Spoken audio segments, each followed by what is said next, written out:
जयराम महतो अब कोयला मजदूरों के हितों की लड़ाई लड़ेंगे। इसके लिए उन्होंने भारतीय क्रांतिकारी मजदूर संघ नामक संगठन का गठन किया है। धनबाद सर्किट हाउस में आयोजित प्रेस वार्ता में उन्होंने बताया, मजदूरों की आवाज़ को मजबूती देने के लिए यह कदम उठाया गया है। संगठन राज्य के सभी जिलों में जाकर कमेटियों का गठन करेगा और तय समय में यह प्रक्रिया पूरी की जाएगी। प्रेस वार्ता के दौरान सूर्य नारायण हांसदा मामले पर भी उन्होंने बयान दिया।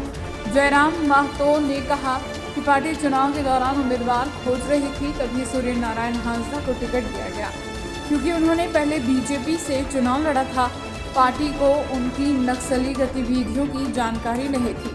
उन्होंने यह भी कहा, राज्य में आदिवासी मुख्यमंत्री और देश में आदिवासी राष्ट्रपति होने के बावजूद आदिवासी समाज नक्सलवाद से पूरी तरह बाहर नहीं निकल पाया है।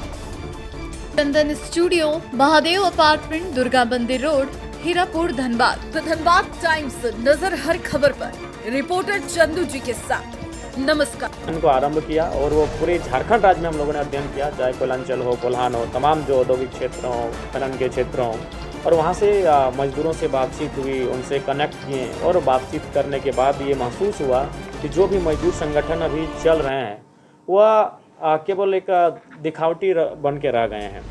आज अगर मजदूरों के हित की बात आती है तो बड़ी मुश्किल समय में वो लोग खड़े होते हैं और मजदूरों की भी लगातार कंप्लेंट्स रहती हैं कि वो अब एक्टिव और क्रियाशील नहीं रहे, क्योंकि वो अभी अब किसी न किसी राजनीतिक दलों की तरह एक पार्टी विशेष, परिवार विशेष के हाथों में लगातार वो चले जा रहे हैं, जिससे कुछ लोग मजदूर दलों के सहारे, मजदूर संगठनों के सहारे अपनी खाना पूर्ति करने का कार्य कर रहे हैं। तो ऐसे में हमें लगा ये ज़रूरत हुई और ये ज़रूरत बातचीत के दौरान ये समझ में आया कि आज वास्तव में एक नए सिरे से, नए तरीके के साथ, एक नए दौर में नए मजदूर संघ की आवश्यकता है। उसी क्रम में इस संघ का निर्माण किया है। उसके लिए एक टीम तैयार किया गया है, उसमें सदस्य नामित किए गए हैं, उन्हें एक समय अवधि दिया गया है।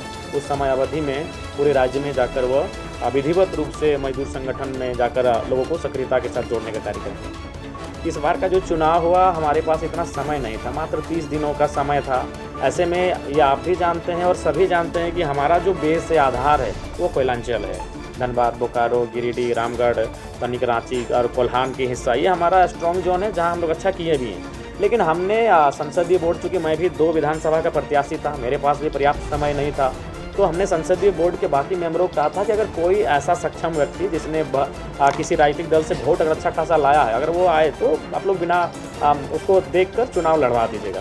तो हम लोग को चूँकि संथाल परगना से उनका संबंध था, उसके विषय में हम लोग विशेष इतना ही जानते थे कि वो भारतीय जनता पार्टी से चुनाव लड़े थे और लगभग 45,000 वोट लेकर आए थे।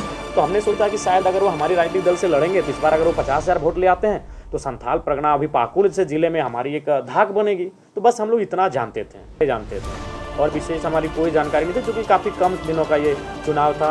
कोई कैंपेनिंग के लिए टाइम नहीं था, ना हमारे पास प्रत्याशियों का मतलब बैकग्राउंड खंगालने का टाइम था। तो उसके बाद बाकी चीज़ें आप लोग बेहतर जानते हैं। तो अगर बायदू ठीक वो क्या थे, अच्छे थे, बुरे थे, वो आपराधिक थे, क्या थे, नहीं थे, लेकिन कम से कम अगर आज जिस प्रकार से इनकाउंटर के नाम पर या फिर अपराधी के नाम पर, नक्सली के नाम पर आदिवासियों का ही इस राज्य में दोहन किया जा रहा है, एक चिंता का विषय है। इसमें सरकार को और तमाम बुद्धिजीवी खेमा को सोचने की आवश्यकता है कि आखिर वो मूल धारा से बाहर कैसे, जिसकी राज्य में सरकार है, मुख्यमंत्री उस समाज का, राष्ट्रपति उसी समाज के, और अगर वे लोग अगर मुख्य धारा से बाहर जा रहे हैं, जिनका इसी राज्य में, जिस राज्य को उनके पूर्वजों ने लड़कर लिया और उनको इनकाउंटर का सामना करना पड़ रहा है, तो हमें लगता है बौद्धिक वर्ग को एक बार उसमें विचार विमर्श करने की आवश्यकता है। इससे हमारी बातचीत हुई, उनका कहना है कि अगर आप यूनियन, एक पंजीकृत यूनियन के माध्यम से अगर आप यहाँ आएंगे तो आपको एक सिस्टमेटिक तरीका मिलेगा, वहाँ आपको बातों को रखने का प्लेटफॉर्म मिलेगा। बाकी आप ठीक है, कोई घटना हुआ, आप धरने पर बैठे, 6 घंटा बाद वार्ता हुई, आपको निष्कर्ष मिला, परिणाम भी मिला,